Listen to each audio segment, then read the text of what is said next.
Сиз билесизби? Кыргызстан балдардын өлүшү калктын олуттуу бөлүгүн түзгөн өлкөлөрдүн бири. 2018-жылы балдардын саны 39%-ды түзгөн. Ал эми 2025-жылы бул сан 44%-ды түзөт.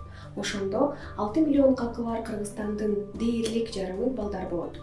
Биздин шаарлар жана аймактар балдарга жана жаштарга достук мамиле жасай алабы? Албетте, бул мүмкүн. Болгондо да баарыбыз мына ушуга умтулушубуз керек. Балдарга жана жаштарга жагымдуу достук мамиле түзө алган аймактар жана шаарлар бул өзгөчө муниципалитет.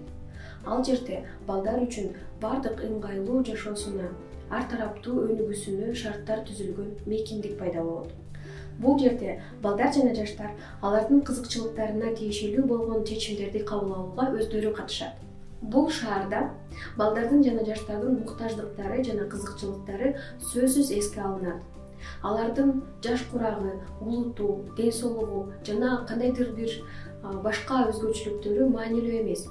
Эң негизгиси алардын ойдогудай өнүгүүсүнө жана бактылуу турмушу үчүн бардык шарттар түзүлөт. Балдардын жана жаштардын ой пикири менен эсептешүү мына ушундай достук мамиле жасаган шаардын же аймактын негизги принциби болот. Кандай деп ойлойсуз?